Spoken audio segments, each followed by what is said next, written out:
Script. Why you always tell yourself, I'll do it later. Later is the oldest scam in the book. Your brain has one favorite word, later. It's basically the crack cocaine of excuses. Relax, we'll do it later. It whispers, like a sketchy guy outside a 7-Eleven trying to sell you fireworks from his trunk. And you buy it. Every single time. Because later sounds amazing. Laterland is a fantasy world where you're ripped, rich, fluent in French, and future you already meal-prepped quinoa and folded laundry into perfect origami swans. Laterland is Disneyland, except with free dopamine churros. But here's the scam, later doesn't exist. It's a Ponzi scheme. Your brain is the scammer and the sucker, shuffling IOUs between present you and future you like a raccoon running a fake casino. I'll do it later isn't a strategy. It's a cult mantra you've been brainwashed to repeat since middle school. The ugly truth? Later doesn't mean later. It means never, unless panic shows up with a baseball bat. Chapter 1. Dopamine is a terrible accountant. Here's why the lie works. Avoidance feels better than action. That tiny sigh of relief when you tell yourself later, that's dopamine. And dopamine doesn't do accounting. It doesn't care about long-term investments. It only cares about now. Think of it like emotional afterpay. Present you gets the good vibes immediately, and future you gets the bill, with 400% interest. It's the same scam behind just one more TikTok, or diet starts Monday. The brain isn't rewarding progress. It's rewarding escape.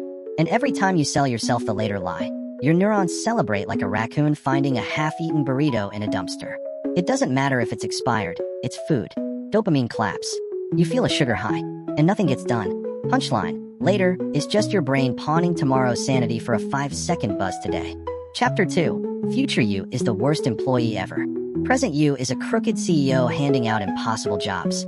Don't worry, future me will handle it. Spoiler. Future me is not built different. Future me is the same clown in the same sweatpants, except more tired, more stressed, and already eating cold pizza at 3 a.m. while crying into Excel v9_final_this_for_real.xlsx. You're basically running a sweatshop where the only worker is future you, and they're unpaid, untrained, and armed with nothing but anxiety and monster energy. Delegating to future you isn't strategy. It's fraud. Think about it. Every time you sign that invisible contract, future me will handle it. You're setting up the biggest HR violation of all time. When the debt collector arrives, the deadline, the boss, the angry professor, who pays?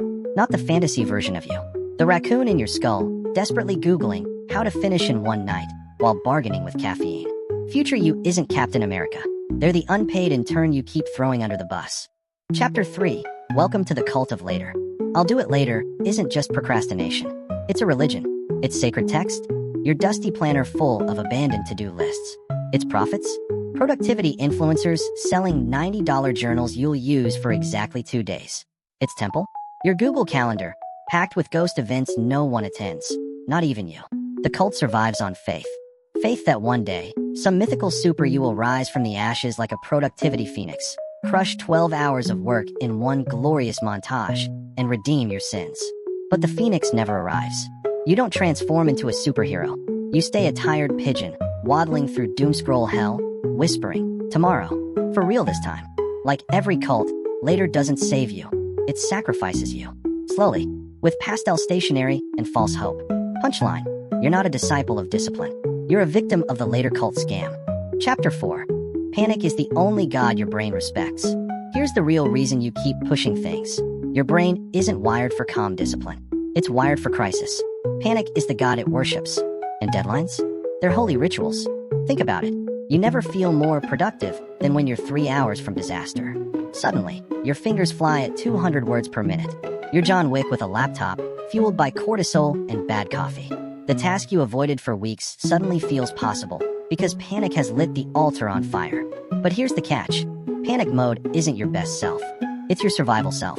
You're not creating brilliance. You're negotiating with a terrorist in your own skull. And each time it works, your brain learns the wrong lesson. See? Chaos is the only way. Punchline. You're not addicted to avoiding work. You're addicted to the adrenaline hit of panic. Chapter 5. The shame hangover. Then comes the crash. You hit submit. Deadline met. Victory? Nope.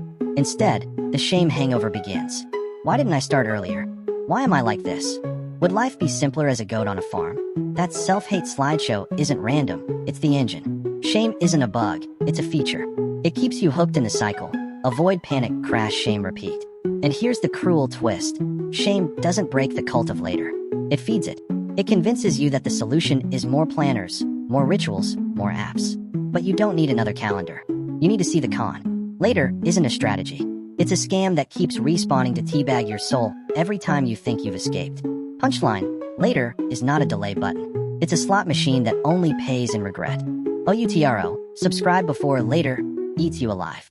Here's the deal. Your brain isn't lazy. It's addicted. And the drug is later. Every time you buy into it, you're not buying time. You're pawning off your self-respect. If you don't want to keep waking up at 3 a.m. surrounded by empty Red Bulls and shame spreadsheets, you need to unsubscribe from the cult of later and subscribe to us instead. Because every week we drop new episodes of what your brain hates, teaching you how to scam your neurons before they scam you. Hit subscribe. Or don't. But if you don't, guess what you'll tell yourself? I'll do it later. And that, my friend, is the problem.